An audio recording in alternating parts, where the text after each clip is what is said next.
कह रहे हैं, मां उमा से, मां पार्वती से मेरा महेश कह रहा है, मेरा बाबा भोलेनाथ, मेरा बाबा विश्वनाथ, मेरा त्रिकालदर्शी कैलाशी अविनाशी कह रहा है कि हे पार्वती,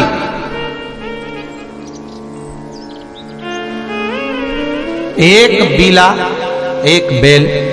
जो मुझे समर्पित करता है, और समर्पित करने के बाद उस बेल की महत्वता देखिए, जो बैसाख महीने में बाबा शंकर को जो चढ़ाया जाता है, और 1000 अश्वमेध यज्ञ का पुण्य फल हम प्राप्त कर लेते मात्र एक फल चढ़ाकर, मात्र एक फल चढ़ाकर। हे पार्वती,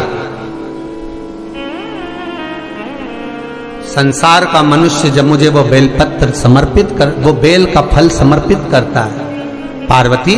वो फल जो मुझे चढ़ता है, फिर मैं भले नर्मदा के जल से निकला हुआ कंकर शंकर क्यों ना हूं, फिर चाहे मैं गंगा के जल से निकला हुआ कंकर शंकर क्यों ना हूं, चाहे फिर मैं यमुना के जल से निकला हुआ कंकर शंकर क्यों ना हूं, चाहे मैं सरयू के जल से निकला हुआ कंकर शंकर क्यों ना हूं, चाहे मंदाकिनी के जल से निकला हुआ कंकर शंकर क्यों ना हूं, हे पार्वती, फिर जो भी शिवलिंग पर वो बेल समर्पित होता है, वो बेल उठाकर जीव अपने कार्य में ले सकता है। ये मां उमा से कह रहा है। तो उस बेल की महत्वता जानेंगे। अब अपन उस बेल को जानने के लिए वापिस स्कंद पुराण में चले, तो स्कंद पुराण में लिखा हुआ है कि जो बेल बैसाख के महीने में शंकर को चढ़ाया जाता है, वो बेल का फल उठाकर रख लिया जाता है। बैसाख के महीने में उस चढ़े हुए, बाकी का आपको बेल का फल खाना हो तो बात दूसरी, पर चढ़ा हुआ जो बेल का फल है वो पूरा बैसाख नहीं खाना। बैसाख के बाद में अगला जो महीना आए, उस महीने के अंदर उस फल के अंदर का गुर्दा निकालकर उसको सुखा लीजिए, और सुखाकर जिस व्यक्ति को पथरी की बीमारी हो और जिस व्यक्ति को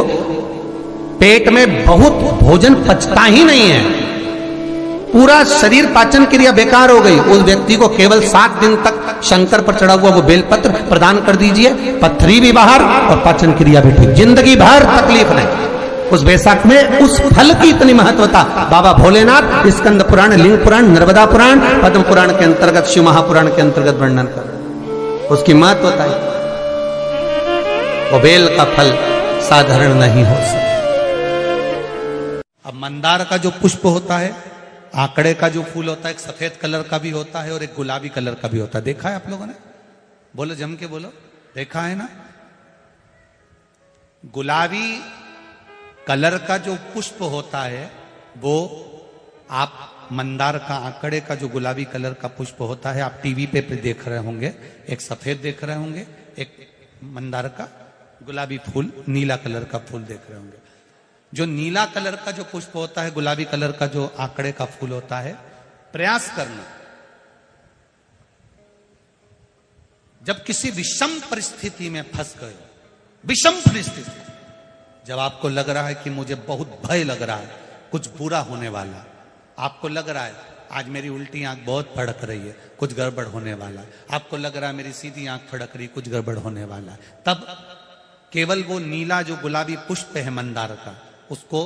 कहीं से लाकर शिवालय में अशोक सुंदरी वाली जगह पर स्पर्श कर कर शिवलिंग पर आप चढ़ा दीजिए। आपकी विषम परिस्थिति कैसी भी होगी, वो रास्ता बनाकर बाहर निकल जाएगी, आपको फंसना नहीं,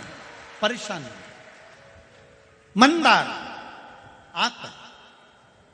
सफेद आंकड़े का पुष्प भी भगवान शिव को समर्पित होकर, जैसे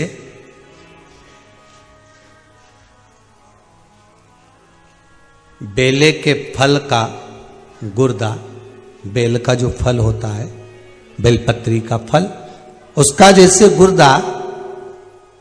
उसके अंदर का जो भाग होता है बेल का, वो गुर्दा,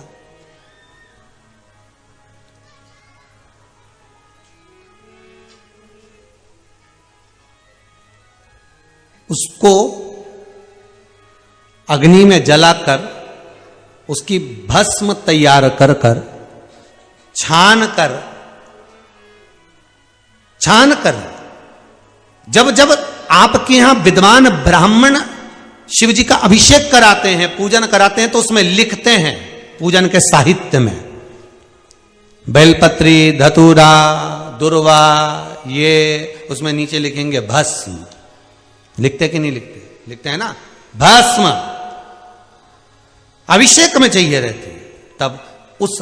भस्म का थोड़ा सा भी भाग आप अगर शिव को समर्पित कर रहे हो तो ये जान लें कि शंकर मनवांछित फल प्रदान कर रहे हैं, शिव फल प्रदान कर रहे हैं।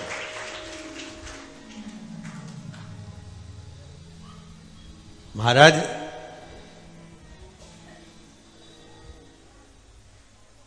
बेलपत्री के वृक्ष के नीचे बैठकर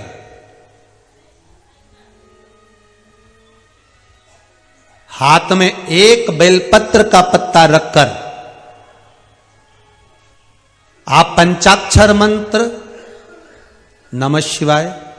ओम नमः शिवाय या श्री शिवाय नमस्तुभ्यम या महामृत्युंजय मंत्र का स्मरण कर रहे हो,